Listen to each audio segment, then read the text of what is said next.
Finally আমি ready হয়ে গেছি, আর এদিকে আমার দিদি এখনো রেডি হয়নি, তাই জন্য অনেকটা আমার উপর গ্লাস খেয়ে একটা ছেলে এখানে দুটো চিংড়ি দিয়ে গেছে।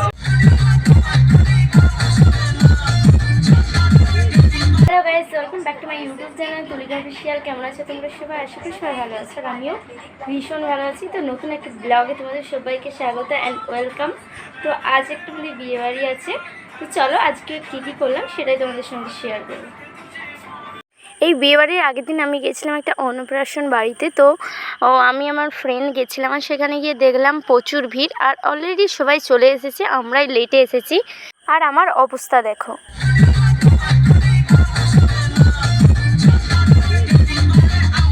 অনেক তো গান করালো। এবার চলো তোমাদের একটা কথা বলি।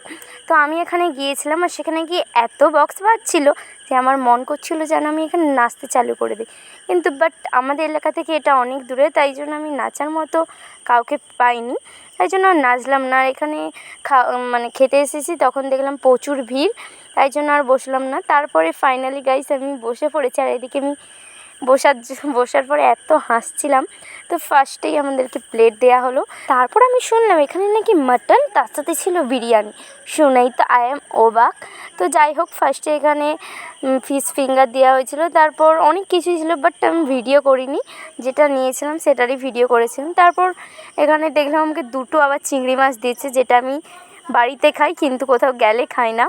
তো তারপরই চলে এলো আসল জিনিস, বিরিয়ানি, আর তার সঙ্গে ছিল মাটন, যেটা খেতে বিশ্বাস করো গাইস এত ভালো ছিল, মানে কি বলবো, মনের মতো যদি একটা নেমন্তন্ন বাড়ি পড়ে আর কি দরকার বলো। আর এই দেখো মাটনটা দেখো, জাস্ট ওয়াও। মানে আমার পাত দিয়ে ভিডিও করিনি, আমি অন্য লোকের পাত দিয়ে ভিডিও করেছিলাম। তো যাই হোক, এবার অনেক ঘোরাঘুরি হয়েছে, এবার চলো বাড়ি যাক গাইস।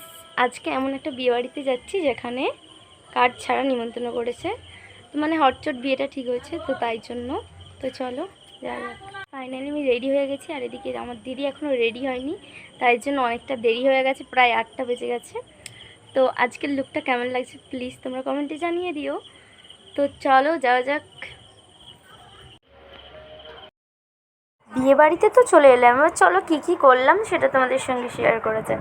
তো এখানে এসে বসে পড়লাম, তারপর দেখলাম সবাই গিফট দিচ্ছিলো, আর আমি এখানে কিছু ভিডিও করে নিয়েছিলাম, যাতে আপলোড করার সময় আবার ভিডিও খুঁজতে না হয়, কারণ আমি ভিডিও করতে ভুলে যাই।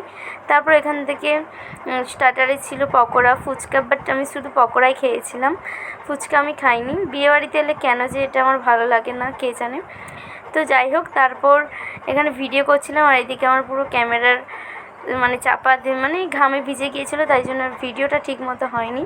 আর আজকে আমি পুরো একটা গরমের জন্য সিম্পল লুক করেছিলাম, ভীষণ গরম ছিল, কিন্তু ওই দিনটা একটু কম ছিল রাতের দিকে। তো আজকে ব্লগটা এখানে শেষ করছি।